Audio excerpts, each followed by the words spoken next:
Hello and welcome back, friends. If you're new around here, I'm Big GATAH. If you came looking for the sharpest tennis bets, you're right where you belong. Right now we are covering the Grand Slam, U.S. Open. Yes, made it to the first day of the quarterfinals. So get into the comments. Let me see what you're playing for tomorrow. Very eager to see that. And keep your eyes peeled for my pinned comment if you would like to see what I'll be playing as well. If you do like the breakdowns of these matches or the analysis, please give this video a like. It goes a super long way. Trust me, it does. Thank you for all that do. And if you would like to just give back to the channel or me, there's a link in the pinned comment if you would like to donate. And there's also a link in the pinned comment for a free Discord where we talk about tennis 24/7, nonstop community in there, growing every day. Thank you guys to all who join. And yeah, get yourself involved for the most part. It's a great community. And help me get to 1,000 subs. That'll be huge. Just there if you would like to help. But with that being said, what we looking like for today? Oh, what a rough day. Man, but you try again tomorrow. That's what we do. We always do that. So, starting things off, we took a tie break. I think we took Munar in the first match to get at least a set against Musetti. I knew Musetti was going to win the match, but I thought that we would get a bit of a fight from Munar. Looks like he was going through an illness, so thought we would get a retirement, but we didn't, sadly enough. But we've been getting a lot of them, so I'm grateful for the past ones we've been getting. We were bound to get unlucky somewhere. But we also took a tie break for Sinner versus Bublik, and Bublik was like, man, I had my big match. I'm done. We caught Bublik being Bublik today, and it's completely fine. We move on. But we only got 2 matches, so let's be short and sweet about it. And we'll jump right into it. And our first one is going to be Yuri Lehecka going against Carlos Alcaraz. And this is going to be their 4th head-to-head, second on the hard court. Funny enough, the first time they played on the hard court, Yuri Lehecka actually won. That's the only win he does have, is against Carlos on the hard court. So, and that was earlier this year in Doha, funny enough. He did take a set off of Carlos in Queen's Club. He's playing really well. He beat Mandarino, but Mandarino, honestly, he was playing really well against Mandarino, but mentally, I don't know if he has the wherewithal to go against Carlos right now. Carlos has not dropped a set. If he does, it'll be to Yuri Lehecka. This guy will definitely be able to take a set from him just because he has in the last 2 times he's played him. He seemingly has a bit of him figured out, but Carlos at this level in a tournament, he managed to take him to 2 tie breaks, or just 1 tie break, where he managed to take the set there, but he couldn't break him for a set. Not on the grass. He managed to do it in the quarterfinals in Doha. So we're in the quarterfinals again, but this is a Grand Slam. I believe that was a 250 or a 500. So just looking at how they've been playing so far this season, as we always do. We have Yuri going 20-8 on the hard court this season, going 34-7. And then we have Carlos Alcaraz, who's 20-4, just 4 more losses that Yuri has, but he's 58-6 this season. So out of those 4 losses he's taken this season, it's from this guy. Just want to point that out. Out of his 6 losses this season, 1 is from this guy. So obviously, Carlos is still mad inflated. Minus 2,000 to win the match. Awesome. I would love for Yuri to get a set here. I really would. But the safest thing at this point would be to take the set spread, which is probably worth nothing. But I'd be so surprised. Actually, I wouldn't be, honestly. We could definitely get a 5-setter from these two. If Carlos drops his game a bit, but I don't see that happening as he gets further along in this tournament. I just don't see it happening. It is minus 575 for Carlos' set spread at minus 1.5. Like, what are we doing?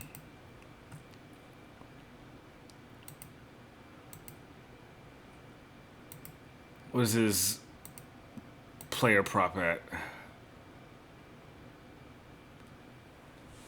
Okay, Lehecka's game's at 12.5.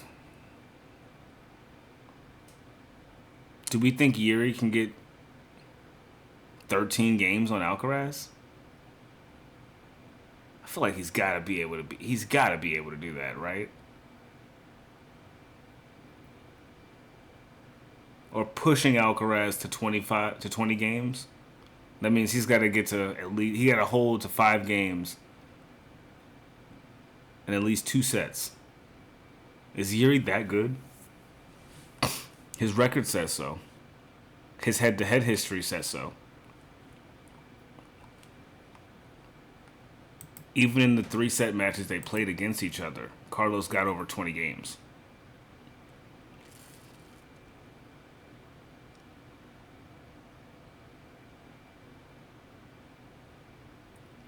Right?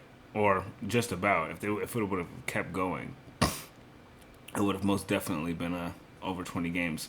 So, I mean, at least in their 3-set matches, Carlos had what?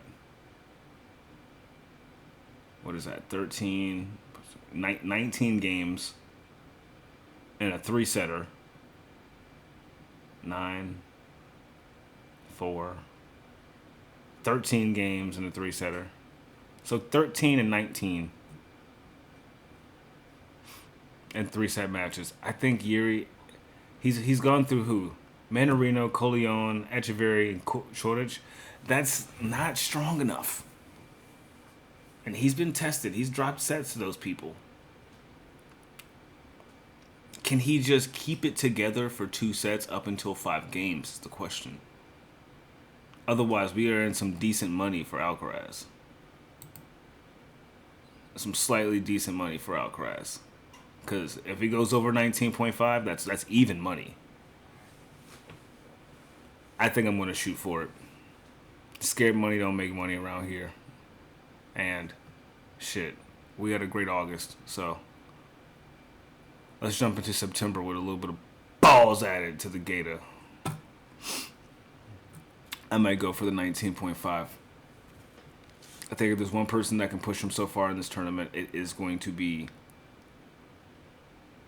If Renner Kanesh can push him to a tiebreak, I definitely think that Lehecka can as well, with just his style of play and his serve. Against Manarino, he had a pretty decent... Well, it was the first set he was going off, but he had 18 aces.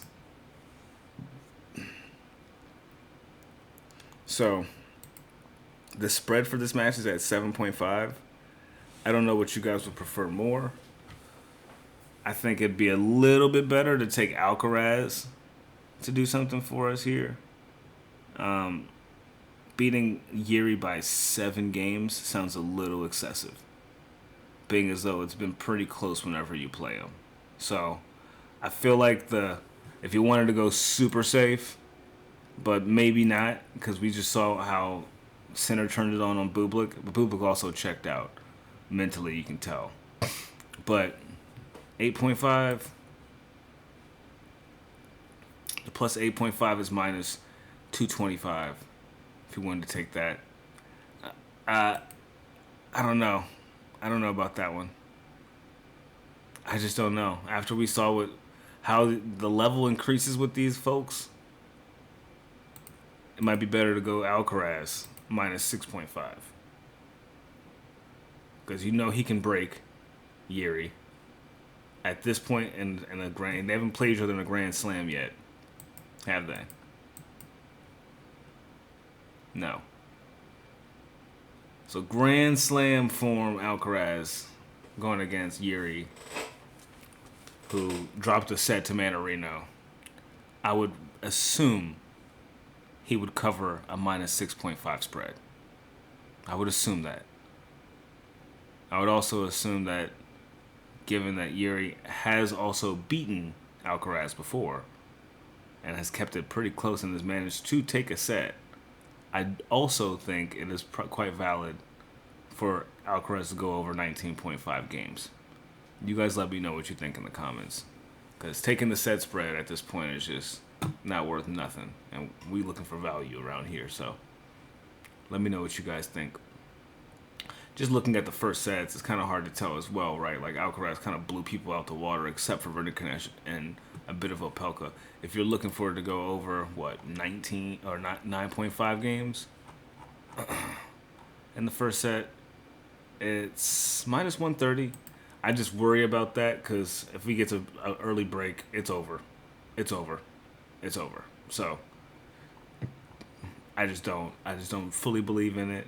Yuri should keep his game together, but he's dropped the first set multiple times in this tournament, so I would just be a bit careful of that one. But we can move on. There's only one other match, right?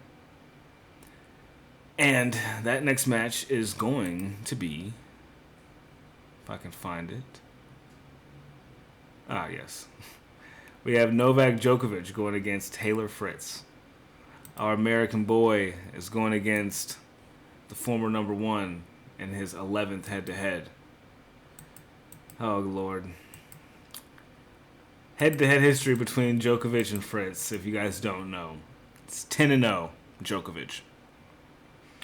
Djokovic has beaten him on the hard courts 4 games in a row so far, mostly in quarterfinals.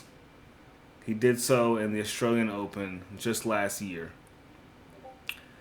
Beat him in Shanghai most recently in the semifinals. And, yeah, let me see, how many sets? He beat him in the U.S. Open in 2023 in straights in the quarterfinals. 6-1, 6-4, 6-4.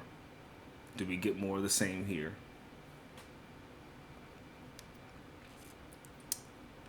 I've been not sleeping on Taylor Fritz, I just haven't been convinced. But I think it's safe to say that we got to be a bit convinced by what we're seeing now. Getting rid of Thomas Mahac in straight sets, he's not fucking around. I don't know if Thomas Mahac was just fucking around himself, but Taylor Fritz did that. So, America's still in this thing, as far as I'm concerned. But, as we get closer to the quarterfinals, we see that Djokovic did the same thing to Struff. Dropped him in straights as well. So, what do we get here? Looking at their history, right? Djokovic has been able to beat the boy in straight sets every time. Except for literally last year. Every other time it's been a straight set win. Except going back to 2021 in the Australian Open, where it went to a 5-setter where he lost again. So, that seemingly was the best time Taylor Fritz has been playing against him. Taylor Fritz is now playing some of the best tennis in his career right now. So, I would really expect, with what we've been seeing, to get a set from Taylor Fritz. This should go, for surely, over 3.5 sets. But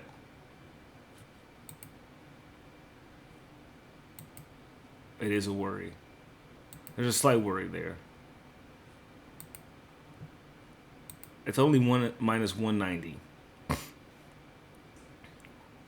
It's not bad.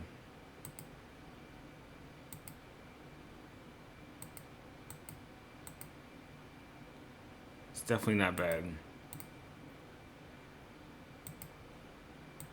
It'd be a bit spicy for us to go for the over 3.5, I feel like, just because the straight set wins.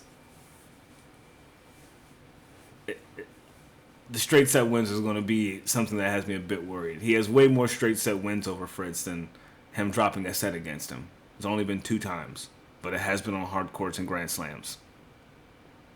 That's the only thing. But it hasn't been at the U.S. Open. He did lose in straights that one time in the U.S. Open. So, that was 2 years ago. 2 years ago, Taylor Fritz is not 2 years from then, currently, now, Taylor Fritz. Struggling on this one. It should be pretty cut and paste. I would hope Taylor Fritz wins this one. He's an underdog at plus 134. I'm going to sprinkle it on him because I'm going to be rooting for the last American at this point. And Bublik's out too, so we're really just rooting for Yannick and Taylor Fritz to get to the final. Obviously, we know that we're not going to get that because he might be going against Alcaraz if he does get through here. And if we get Alcaraz going against Djokovic, we already know what that's going to be like. So we shall see here. The game spread is at 2.5. Wow. That is close. Excuse me. Just looking at Taylor Fritz's performance in that match against Thomas Mahaj, he only had about 2 double faults and 14 aces, so that was fucking sharp. Struff had how many aces against Djokovic? 6. Now that says a lot. That actually says a lot. Do we get 15 from Fritz? Maybe if we get multiple sets. But Djokovic had 12. What's the total aces at? 28? That'd be so smoky, man. That'd be so smoky.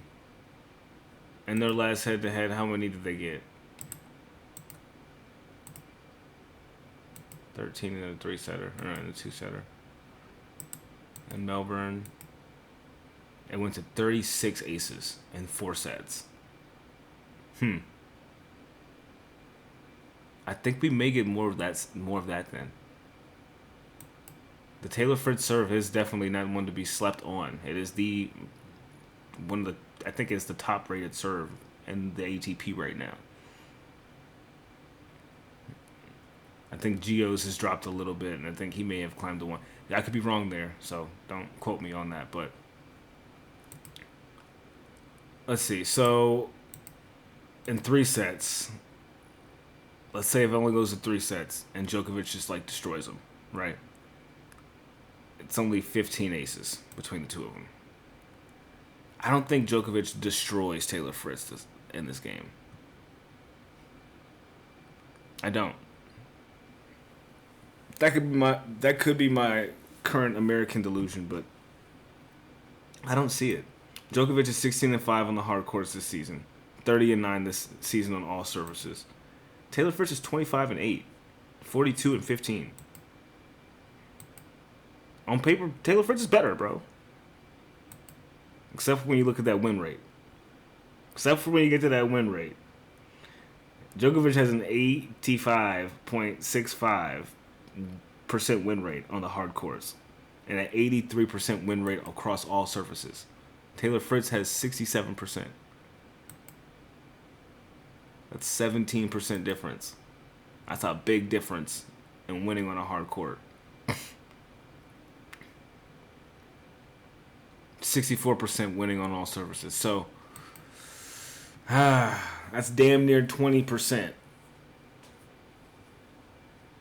off of just history. Beating you off of the history. And mind you, Djokovic was just number 1 not too long ago. He's number 7 now, but only because of the numbers that he just has have just still not gone away. He's still staying in it enough. But he was just number 1 a little over a year ago. In May of last year, he was still number 1. So,